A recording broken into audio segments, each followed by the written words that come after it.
Hello friends, अगर engine start होने के बाद आपको ऐसा फील होता है कि कुछ हमिंग नॉइस ज्यादा देता है, कुछ गूंज रहा है कंटिन्यू जब इंजन स्टार्ट हो रहा है, कॉमन प्रॉब्लम सोल्यूशन दोनों बता देता हूं। अब आप देखोगे यहाँ पे लगी होती है वी बेल्ट इस तरह की। पहले सबसे इस वी बेल्ट को हटवा लीजिए। वी बेल्ट हटाने के बाद एक पुली आपको दिखेगी ऑल्टरनेटर की, इसको घुमा के चेक कीजिए। अगर हमिंग नॉइस होगी तो आप चेक कर पाओगे, इसमें कोई नॉइस नहीं है। फिर इसके बाद नीचे आपको दिख रहा है वाटर पंप, इसको घुमा के चेक कर लीजिए।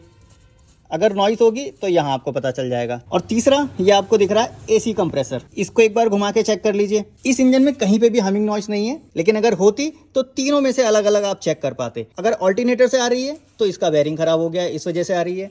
वाटर पंप से आ रही है, वाटर पंप में भी बेरिंग होता है, वो खराब हो जाता है, इसलिए आती है। अगर एसी कंप्रेसर से आ रही है तो उसमें भी वही बेरिंग लगा होता है। तीनों का बेरिंग रिप्लेस किया जा सकता है और रिप्लेस करने के बाद आपकी वो हमिंग नॉइस चली जाएगी। चेक करना बिल्कुल इजी है, सिंपल, बेल्ट उतारिए और चेक कर लीजिए। और नहीं कर सकते तो जाके वर्कशॉप वालों को बोल के ये काम खुद